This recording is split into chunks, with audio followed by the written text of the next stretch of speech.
السلام علیکم ورحمۃ اللہ وبرکاتہ۔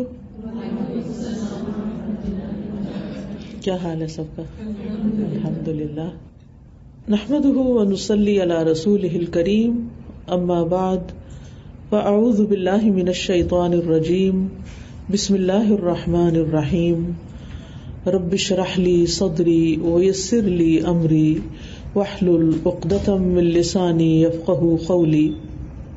اللہ سبحانہ وتعالیٰ نے ہمیں پیدا کیا اور ہمیں بتا دیا کہ یہ زندگی جو میں نے تمہیں دی ہے یہ اس لیے ہے کہ تمہارا امتحان لے کے دیکھا جائے کہ تم میں سے کون اچھے کام کرتا ہے، کس کا عمل اچھا ہے۔ تبارک الذی بیدہ الملک وہو علی کل شیء قدیر الذی خلق الموت والحیاۃ لیبلوکم ایکم احسن عملا۔ تو یہ جو ابتلا ہے، یہ جو امتحان ہے، یہ جو آزمائش ہے، وہ ہم میں سے ہر ایک پر ہے، کسی نہ کسی شکل میں۔ کوئی ایک انسان بھی اس سے خالی نہیں۔ اللہ سبحانہ وتعالیٰ نے قرآن مجید میں ہی ہمیں بتا دیا وَلَنَبْلُوَنَّكُمْ بِشَيْءٍ مِّنَ الْخَوْفِ وَالْجُوعِ وَنَقْصٍ مِّنَ الْأَمْوَالِ وَالْأَنفُسِ وَالثَّمَرَاتِ وَبَشِّرِ الصَّابِرِينَ الَّذِينَ إِذَا أَصَابَتْهُمْ مُصِيبَةٌ قالوا انا للہ وانا الیہ راجعون اولئک علیہم صلوات من ربہم ورحمہ واولئک هم المہتدون۔ اور ہم تمہیں ضرور ضرور آزمائیں گے کسی نہ کسی چیز سے، خوف یا بھوک یا مالوں اور جانوں اور پھلوں کی کمی سے، اور صبر کرنے والوں کو بشارت دے دیجئے وہ کہ جب ان کو مصیبت آتی ہے تو وہ کہتے ہیں انا للہ و انا الیہ راجعون، بے شک ہم بھی اللہ کے ہیں اور اللہ ہی کی طرف واپس جانے والے ہیں۔ یعنی کوئی چیز ان کے ہاتھ سے جاتی ہے تو وہ فوراً یاد کرتے ہیں کہ چیز چلی گئی، ہم نے بھی تو جانا ہے، کسی نے بھی یہاں ہمیشہ نہیں رہنا۔ تو اللہ تعالیٰ ان کا دل تھام لیتا ہے۔ اولئک علیہم صلوات من ربہم، ایسے لوگوں پر رب کی رحمتیں آتی ہیں، ورحمہ اور رحمت، نوازشیں ہیں رب کی اور رحمت ہے رب کی، وَأُولَئِكَ هُمُ الْمُهْتَدُونَ، اور یہی لوگ ہدایت یافتہ ہیں۔ یعنی ہدایت پر وہ انسان ہے جو مصیبت کو ہینڈل کرنا جانتا ہے اور مصیبت کے آنے پر اللہ سبحانہ تعالی سے راضی رہتا ہے، ہر حال میں رب سے راضی رہتا ہے۔ وہ مصیبت کے آنے پر، تکلیف کے آنے پر شکوہ شکایت نہیں کرتا، بلکہ اللہ سبحانہ تعالیٰ کی طرف رجوع کرتا ہے، اللہ کو یاد کرتا ہے، اللہ سے مدد مانگتا ہے کہ ایاک نعبد و ایاک نستعین۔ ہر نماز میں کہنے کا مطلب کیا ہے؟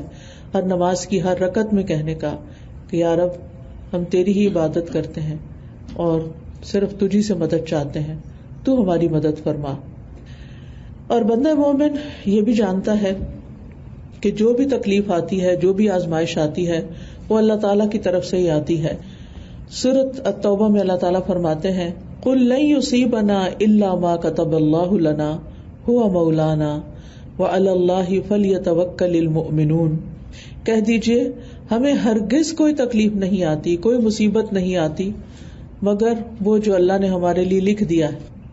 یعنی ہمارے پیدا ہونے سے پہلے ہماری تقدیر لکھی گئی ہے۔ اللہ تعالیٰ کو پتا ہے کہ میں نے کس انسان کو کس کس چیز سے آزمانا ہے، کہاں کہاں اس کی زندگی میں کون سی مشکل آئے گی۔ ہوا مولانا، وہی ہمارا مولا ہے۔ وعلی اللہ فلیتوکل المؤمنون، اور مومنوں کو اللہ پر ہی بھروسہ کرنا چاہیے۔ یعنی جب مصیبت آ جائے تو پھر اللہ ہی کی طرف رجوع اور اللہ ہی پر توکل، اور اس بات کی امید اور انتظار کہ اللہ تعالیٰ ہی اس مشکل کو آسان فرمائے گا۔ اور مومن کا یہ بھی یقین ہوتا ہے وَإِن يَمْسَسْكَ اللَّهُ بِضُرٍّ فَلَا كَاشِفَ لَهُ إِلَّا هُوَ، کہ اگر اللہ تمہیں کوئی تکلیف پہنچائے تو اس کو کوئی ہٹا ہی نہیں سکتا مگر وہ خود ہی۔ وَإِن يُرِدْكَ بِخَيْرٍ، اور اگر وہ تم سے کسی خیر کا ارادہ کر لے، تمہارے لیے کوئی خیر چاہے، فَلَا رَادَّ لِفَضْلِهِ، تو اس کے فضل کو بھی کوئی رد نہیں کر سکتا، روک نہیں سکتا۔ يُصِيبُ بِهِ مَن يَشَاءُ مِنْ عِبَادِهِ، وہ اپنے بندوں میں سے جسے چاہتا ہے پہنچاتا ہے، یعنی خیر پہنچاتا ہے، اور جس کو چاہتا ہے آزما بھی لیتا ہے۔ وَهُوَ الْغَفُورُ الرَّحِيمُ، اور وہ بڑا ہی بخشنے والا، بڑا مہربان ہے۔ لہذا ایک مومن جو ہے وہ اپنی زندگی میں ہر مشکل میں، ہر تکلیف میں اللہ سبحانہ وتعالیٰ کی طرف رجوع کرتا ہے، کیونکہ وہ جانتا ہے کہ یہ تکلیف مجھ پر اللہ کے اذن سے آئی ہے. ما اصاب من مصیبت الا باذن اللہ، یہ اللہ کے اذن سے آئی ہے، اس کے بغیر آ نہیں سکتی تھی. ومن یؤمن باللہ، اور جو اللہ پر ایمان رکھتا ہے، اللہ پر اعتماد کرتا ہے کہ اب تکلیف کو دور بھی وہی کرے گا، تو پھر کیا ہوتا ہے؟ یہدی قلبہ، اللہ اس کے دل کو رہنمائی دے دیتا ہے. واللہ بکل شیء علیم، اور اللہ تعالیٰ ہر چیز کو خوب جاننے والا ہے، اچھی طرح جانتا ہے کہ کب کس کی تکلیف دور ہونی چاہیے، کیونکہ یہ بھی اسی کا فیصلہ ہوتا ہے. پھر آپ دیکھیے کہ بندے کو جو پریشانی یا غم یا تکلیف آتی ہے، یہ اللہ تعالیٰ کی طرف سے ضروری نہیں کہ کوئی سزا ہی ہو. عام طور پر جب کسی بھی مصیبت آتی ہے تو ہم کہتے ہیں کہ اس نے کچھ برا کیا ہوگا نا، کسی اور کے ساتھ کیا ہوگا تب اس کی پکڑ آ گئی اس کو. نہیں، مصائب کا آنا بندہ مومن کے لیے اللہ کی طرف سے بھلائی ہی ہوتی ہے. ابو ہریرہ رضی اللہ عنہ کہتے ہیں کہ رسول اللہ صلی اللہ علیہ وسلم نے فرمایا، من یرد اللہ بہ خیرا یصب منہ، جس کے ساتھ اللہ خیر و برکت کا ارادہ کرتا ہے اسے مصائب اور آلام میں مبتلا کر دیتا ہے، اسے کسی تکلیف میں مبتلا کر دیتا ہے. اور یہ بندے کے ساتھ اللہ کا بھلائی کا ارادہ ہوتا ہے، کیونکہ اس مشکل کی بھٹی میں ڈال کر اللہ تعالیٰ بندے کو اپنے لیے خالص کر لیتا ہے. جب تک کوئی تکلیف نہیں آتی تو انسان خوشحالی میں کبھی اپنے مال و دولت پر اعتماد کرتا ہے، کبھی اپنے بہن بھائیوں پر، کبھی ماں باپ پر، کبھی بچوں پر، کبھی کسی عہدے پر، یعنی دنیا کی چیزوں کی طرف انسان دیکھتا رہتا ہے کہ میں نے اپنا فیوچر سیکیور کر لیا ہے، میرے پاس یہ اور یہ ہے تو میرے لیے کوئی مشکل نہیں ہے. لیکن جب ان سب چیزوں کے ہوتے ہوئے انسان پر مشکل آ جاتی ہے اور پھر انسان دیکھتا ہے کہ تکلیف میں اپنے بھی ساتھ چھوڑ جاتے ہیں. یہ بھی زندگی کی ایک بہت بڑی حقیقت ہے کہ وہ تمام لوگ جو آپ کے آس پاس ہوتے ہیں، آپ سے بڑی محبتوں کا اظہار کرتے ہیں، بعض تکلیفیں ایسی ہوتی ہیں کہ جس میں وہ آپ کو بھول ہی جاتے ہیں، بلکہ انٹینشنلی دور ہو جاتے ہیں کہ اب ہمیں ان کے لیے کچھ کرنا نہ پڑے. لیکن ایک ہستی جو انسان کا ساتھ نہیں چھوڑتی، اور وہ ہے اللہ رب العزت کی ہستی.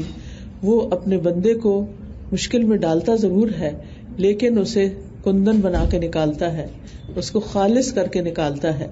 انسان مشکل میں پڑے بغیر خالص ہو ہی نہیں سکتا، کیونکہ مشکل میں ڈال کے اللہ تعالیٰ دیکھتا ہے کہ اب یہ میری طرف آتا ہے یا مجھ سے اور دور ہو جاتا ہے.